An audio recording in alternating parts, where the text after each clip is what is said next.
నమస్కారం అండి. ఎవరమ్మా నువ్వు? నేను మిమ్మల్ని అడగాలనుకున్న ప్రశ్న కూడా అదే. ఐసీ. నేనెవరో ఎందుకు తెలుసుకోవాలనుకుంటున్నావు? నా మనసుకు నచ్చిన మనిషితో మీకున్న అనుబంధం ఏమిటో తెలుసుకుందామని. నీ మనసుకు నచ్చిన మనిషి అంటే రాజా? అవును, అతనితో మీరు మాట్లాడుతుంటే విన్నాను, చూశాను. మీరెవరు? భీమరాజు మీకేమవుతాడు? మీ అందరికీ భీమరాజు అయిన వాడు మీ అందరికంటే నాకు దగ్గరవాడు. నా కన్న కొడుకు. ఏమిటి, భీమరాజు మీ కన్న కొడుకా? నిజానికి వాడి పేరు భీమరాజు కాదు, కృష్ణరాజకుమార్. కోట్లకు అధికారినైన నా ఆస్తికి, ఐశ్వర్యానికి, వంశానికి ఒక్కగానొక్క వారసుడు. మరి తనకి ఎవరూ లేరని, తినడానికి తిండి కూడా లేదని ఎందుకు అబద్ధం చెప్పాడు? తన పంతం నిలబెట్టుకోవాలని. ఏమిటి, కన్న తండ్రితో పంతమా? ఏమిటండి మీ ఇద్దరి మధ్య జరిగిందేమిటి? నువ్వు వాడు ప్రేమించిన పిల్లవని అర్థమైంది. చూడమ్మా, బిడ్డలు లేని మా దంపతులకు భగవంతుడు కృష్ణనిచ్చాడు. కానీ కన్న క్షణంలోనే వాడి కన్న తల్లిని భగవంతుడు తీసుకుపోయాడు. అప్పటి నుంచి తల్లి లేని ఆ బిడ్డని అల్లారు ముద్దుగా పెంచుకున్నాను. ఆస్తి, ఐశ్వర్యం, నౌకర్లు, చాకర్లు అన్నింటిలోనూ అందరితోనూ అడిగింది లేదనక, కోరింది కాదనక పెంచి పెద్దవాణ్ణి చేశాను. Because I could afford. నా ఇష్టం వచ్చినట్టు నేను వాడిని పెంచానే కానీ వాడి మనసు మాత్రం స్వతంత్రంగా ఎదిగింది. కృష్ణ, నువ్వు 2 రోజులకోసారి మన మేనేజర్ దగ్గర 10,000, 25,000 తీసుకుంటున్నావట. తీసుకోవడం తప్పు కాదు, కానీ ఆ డబ్బుతో నా కొడుకు ఒక పార్టీ ఇచ్చాడంటే ఆనందపడుదును, రేసులాడాడంటే సంతోషిద్దును, సరదాగా ఖర్చు పెట్టుకున్నాడంటే అంతకంటే సరదా పడుదును. కానీ ఆ డబ్బుతో పేదవాళ్ళను ఉద్ధరించడం, ఫ్యాక్టరీ కూలీలకి తిండి పెట్టడం, ముష్టి వాళ్ళకి సహాయపడడం మనకి అవమానం. మన అంతస్తు ఎక్కడ, వాళ్ళ అధోగతి ఎక్కడ? పేదరికంలో పుట్టినంత మాత్రాన, పేదరికంలో బ్రతికినంత మాత్రాన వాళ్ళు మనుషులు కారనుకుంటున్నారా? మనుషులని వాళ్ళని నెత్తికెక్కించుకుంటే ఇంకా ఎత్తుకెక్కాలని మనల్ని తొక్కుతారు. మనం ఈ ఎత్తున ఉన్నామంటే వాళ్ళ నెత్తురు కష్టమే కారణం అని మర్చిపోకండి. అందుకు వాళ్ళకి డబ్బు పారేస్తున్నాం. డబ్బు పారేయటం వల్ల వాళ్ళ కష్టం తీరదు. వాళ్ళని దగ్గరికి తీసుకుని వాళ్ళ కష్టాలని కన్నీటిని పంచుకుని వాళ్ళలో ఒక్కడే బ్రతికినప్పుడే మన బ్రతుకు ఒక అర్థం ఉంటుంది. కృష్ణ, నీది అర్థం లేని వాదన. డబ్బు కంటే నీకు పేదరికంలోనూ పేద ఇంట్లోనూ పుట్టిన మనుషులే ఎక్కువ.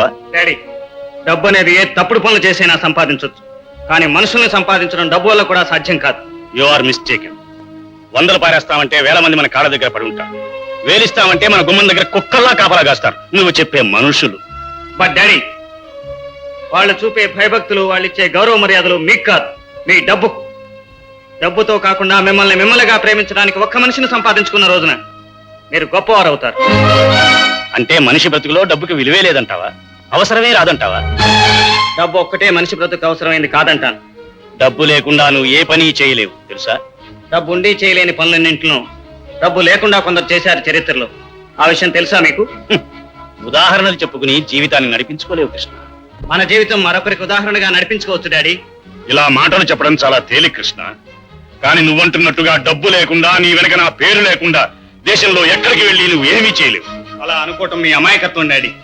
ఈ క్షణంలోనే చెప్తున్నాను, మీ దగ్గర నుంచి ₹1 తీసుకోకుండా, మీ పేరు వాడుకోకుండా, మీరు పెట్టిన నా పేరు వాడుకోకుండా, నేనెవరినో ఎవరికి తెలియకుండా నేను అనుకున్నది సాధిస్తాను.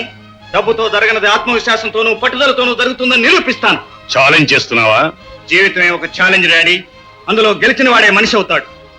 మీరన్నట్టు ఇది మన ఇద్దరి మధ్య ఛాలెంజ్ అయితే అందులో నేను గెలుస్తాను, ఆ తర్వాతే మిమ్మల్ని కలుస్తాను. ఓడిపోతే మీతోనే మీ వంశం అంతమైందనుకోండి. Good bye. అలా వెళ్ళిపోయిన వాడు ఎక్కడుంటున్నాడో, ఎలా ఉంటున్నాడో ప్రతి క్షణం తెలుసుకుంటూనే ఉన్నాను. ఏదో ఒక రోజున కష్టాలకి, నష్టాలకి, ఎదురు దెబ్బలకి తట్టుకోలేక, డాడీ నేను వచ్చేశాను, మీరు చెప్పిందే నిజం, గెలుపు మీదే అంటాడనే ఆశ. అందుకోసమే ఎదురు చూస్తున్నాను. మీరు చెప్పిన కథ వల్ల నాకు 2 నిజాలు తెలిసాయి. ఏమిటవి? 1, భీమరాజుగా వచ్చిన కృష్ణ అసలు చరిత్ర ఏమిటో అర్థమైంది.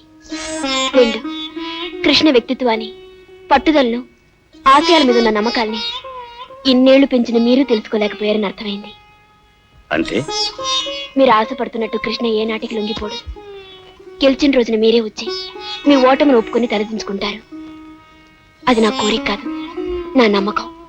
వస్తానండి. సీత, అమ్మ సీత, అమ్మ సీత, ఏం జరిగింది? ఇది రామరాజు ఇంటికి వెళ్ళి వచ్చింది బాబు. అక్కడ ఏం జరిగిందో తెలియదు, లోపల ఏదో అగా ఇచ్చి చేసుకుంటుంది. అమ్మ సీత, సీత, తలుపు తీయమ్మా. ఏటమ్మాయి దారుణం. ఇది? ఏమిటమ్మా ఈ అఘాయిత్యం? ఆ రామరాజు గారు ఏమన్నాడని ఇంత దారుణాన్ని తలపడ్డావు? చావమన్నారన్నయ్య. నన్ను భారీగా ఒప్పుకోవాలంటే 1,00,000 రూపాయలు తీసుకురమ్మన్నారు. అంత డబ్బు ఎక్కడి నుంచి తీసుకురాను? అందుకే ఈ నిర్ణయం తీసుకున్నాను. డబ్బుకి ప్రాణానికి ముడిపెట్టాడా? ఈ అమాయకురాలు బతకాలంటే 1,00,000 రూపాయలు కావాలన్నాడా? మాట అనడమే కనుక అడిగి తేలికే కావచ్చు, కానీ అంత డబ్బు ఎక్కడి నుంచి తేగలను? దీని బతికి ఎలా బాగు చేయగలను? రాజయ్య, నువ్వేం బెంగ పెట్టుకో. అంతాలు పట్టింపులు మర్చిపోతే 1,00,000 రూపాయలు తీసుకొచ్చి వాడికి ఇవ్వటమే కాదు, 1,00,00,000 రూపాయలు పెట్టి వాడిని కొనగలను కూడా. ఇప్పుడే తీసుకొచ్చి అది వాడి మొఖాన్ని కొడతాను. కృష్ణ, ఎక్కడికి వెళ్తున్నా? ఓడిపోయానని ఒప్పుకొని డబ్బే గొప్పదని చెప్పుకొని మీ నాన్నగారు ముందు చేతులు జాపటానికా? జ్యోతి, నీకు నాకంతా తెలుసు కృష్ణ. డబ్బుకు విలువిచ్చే మీ నాన్నగారితో మానవత్వమే గొప్పదని, అదే గెలుస్తుందని అన్నిటిని వదిలేసి వచ్చేసావని నాకు తెలుసు. జ్యోతి, నమ్ముకున్న ఆశయం కోసం నువ్వు ఒంటరిగా పోరాడి గెలుస్తావని మీ నాన్నగారితో అన్నాను. నువ్వు గెలవాలని మనసారా కోరుకుంటున్నాను. అలాంటప్పుడు నువ్వు వెళ్ళి ఆ 1,00,000 కోసం ఓడిపోయానని ఒప్పుకుంటావా? జ్యోతి, ఆశయాలు ఆదర్శాల కంటే ఒక మనిషి ప్రాణం నిలబెట్టడమే గొప్పదనిపిస్తోంది. నా ఓటమి సీత జీవితానికి ప్రాణం పోస్తుందంటే అంతకంటే నాకు కావాల్సిందేముంది? నిజమే, కానీ ఓడిపోకుండానే సీత జీవితం బాగు చేయొచ్చుగా. జ్యోతి, ఆ, అలా జరగాలంటే నేను ఒకటి చెప్తాను, దానికి నీ సహకారం కావాలి. జీవితాంతం నీతో కలిసిమెలిసి తిరగాలని కోరుకున్నదాన్ని. నా పూర్తి సహకారం నీకు తప్పకుండా ఉంటుంది. ఏం చేయాలో చెప్పు. ఇలా రా. ఏమిటి బావ గారు అర్జెంట్ గా అబ్బాయిని వెంట పెట్టుకు మరీ రమ్మని కబురు చేశారు. నాకు జ్యోతికి ఇప్పుడే పెళ్లి చేసేద్దామనా? నేను రెడీ. తొందర పడక బాబు, పెళ్ళంటే నోట్ లెక్క అనుకున్నావా? దానికి అంతా ఓ పెద్ద లెక్క ఉంది. మరేం లేదు బాబు గారు, ముందు మా అమ్మాయి పెళ్లి ఒప్పుకోలేదు, కానీ అందరం కలిసి కేకలేసి రామరాజు గారు లాంటి పెద్ద సంబంధం మళ్ళీ దొరకదు అని చెప్పిన తర్వాత ఆఖరికి ఒప్పుకొని ఓ మాట అంది. ఏమిటో చెప్పండి, విని మేము సంతోషిస్తాం. ఏమీ లేదు, మీతో ప్రత్యేకంగా మాట్లాడాలట. నాతోనా? ఏమిటమ్మా కోళ్ళ, ఏమిటో చెప్పు. ఏమిటమ్మా నీ మనసులో మాట ఏమిటో చెప్పు. నాన్నగారు మొదటి పెళ్లి విషయం చెప్పగానే వద్దన్నాను. చిన్నపిల్లని తెలుసో తెలియకో అలా అన్నాను. నన్ను క్షమించండి. దానికేముందిలే, ఇంతకీ విషయం ఏమిటో చెప్పు. ఏం లేదు, ఏ ఆడపిల్లకైనా తన కోడలుగా వెళ్లే ఇంటికి కాస్తో గూస్తో పరువు ప్రతిష్ట ఉండాలని కోరుకుంటుంది. ఆ ఇంటి పెద్ద దిక్కైన మావగారిని అందరూ గౌరవించాలని కూడా కోరుకుంటుంది. అదేమిటమ్మా ఇప్పుడు మా అయ్యగారికి ఏం తక్కువని? ఆయన ఎవరు వెధవని సన్యాసి అని అనగా నేను వెళ్ళలేదే అని మీరనుకుంటున్నారు, కాని ఊరంతా సీతమ్మ అనే ఆడదాన్ని మోసం చేసిన దుర్మార్గుడు అంటున్నారు. అదెవరు? అదే నాన్న, ఊళ్ళో వాళ్ళందరూ నా పిన్ని అని ఏడిపిస్తుంటారు చూడు, ఆవిడ.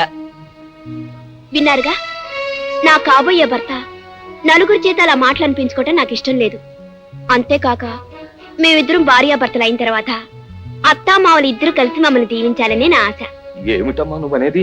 మీరు ముందు సీతమ్మని ఊరందరి ముందు భారీగా స్వీకరిస్తే ఆ తర్వాత నేను మీ అబ్బాయిని భర్తగా స్వీకరిస్తాను. దాన్ని నేను భారీగా స్వీకరించాలా? మా అబ్బాయిని పెళ్లి చేసుకోవడం ఇష్టం లేకపోతే మానే, అంతేగా నేను మాత్రం. నాన్న, నువ్వు ఒక తండ్రివేనా? కన్న కొడుకు కోసం ఆ మాత్రం త్యాగం చేయలేవా? ఇదేమి త్యాగం రా, ఎవరితో దాన్ని పోయేదా? దారిని పోయేదేంటి? ఆవిడ నాకు పిన్నే.